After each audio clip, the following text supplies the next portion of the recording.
Yun na nga mga ropa. Iniwanan na natin si Lexi doon. 3 hours o 4 hours daw yun. Ganun katagal magpalit lang po kanina kung ano-ano papalitan doon. Nabot ako ng $1,000 para doon sa maintenance.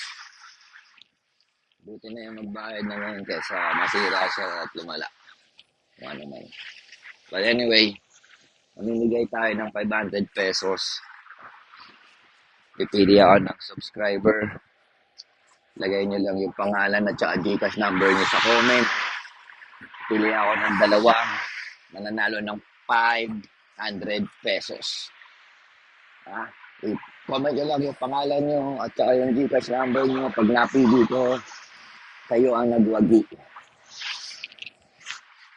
Anak mo na tayo ng kakainan dahil lamig. Malamig dito, malamig. Tamang lakad muna tayo. Tamang lakad. Tamang lakad. Pwede tayong pumunta dito sa may panda yata rito. Dito sa Panda Express na nakakain tayo sa Panda. Okay, so let's go. Teret, teret, teret. Ito ang buhay sa Amerika. Pwede naman ako mag-Uber pero mag-exercise ka naman. Lapit lang. Kaya nga sa Pilipinas, puka na lakad lang ako ng lakad. Ah,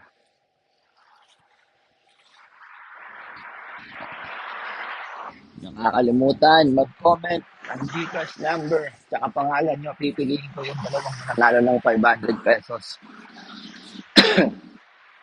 Mamaya na yan. Mamaya na. ₱500 para sa mapipili kong subscriber.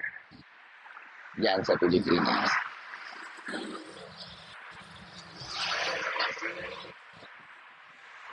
What? Ito kakainin natin ngayon mga ropa. Panda. Pasok tayo.